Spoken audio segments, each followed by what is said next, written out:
పూజారిపై కక్షతోనే శివలింగం ధ్వంసం, నిందితుడు శివభక్తుడు ఎస్పీ. అంటే ద్రాక్షారామం పంచారామ క్షేత్రాల్లో ఒకటైనటువంటి ద్రాక్షారామంలోని ఏదైతే భీమేశ్వర స్వామి ఆలయ ఆవరణంలో శివలింగాన్ని ధ్వంసం చేసినటువంటి వ్యక్తి తెలుగుదేశం పార్టీకి సంబంధించినటువంటి వ్యక్తి, కానీ శివభక్తుడు అంతా. శీలం శ్రీనివాస్ 38 ఏళ్ల వయసు గల వ్యక్తిని నిందితుడిగా గుర్తించారు. శ్రీనివాస్కు శివుడిపై విపరీతమైనటువంటి భక్తి ఉంది, మామూలు భక్తి కాదు, శివలింగాన్ని పగలగొట్టే అంత భక్తి ఉంది. ఏమయ్య ఎస్పీ గారు, మీరు ఇదా ఈ స్టేట్మెంట్ ఇమ్మని చెప్పారా మీకు తెలుగుదేశం వాళ్ళు? అంతేలే, చంద్రబాబు నాయుడు గారు కూడా రామారావు భక్తుడు కదా. రామారావు గారు వీర భక్తుడు, చంద్రబాబు నాయుడు అధికారం కోసం రామారావు గారిని వేసేసినట్టు ఈయనేమో శివభక్తుడు. పూజారి మీద కోపంతో శివలింగాన్ని పగలగొట్టాయంట. శివలింగాన్ని పగలగొడితే సంప్రోక్షణ చేయకుండా మళ్ళీ తీసుకొని శివలింగాన్ని అక్కడ పెట్టేశారు.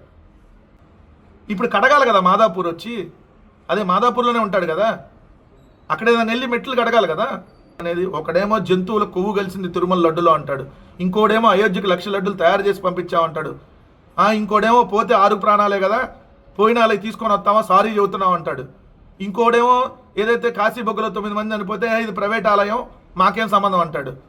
ఇప్పుడేమో శివభక్తుడు అంటారు. సింహాచలంలో ఎవరైతే ప్రసాదంలో ఏదైతే నత్తి వచ్చిందని చెప్తే ఉల్టా వాళ్ళ మీద కేసు పెట్టారు.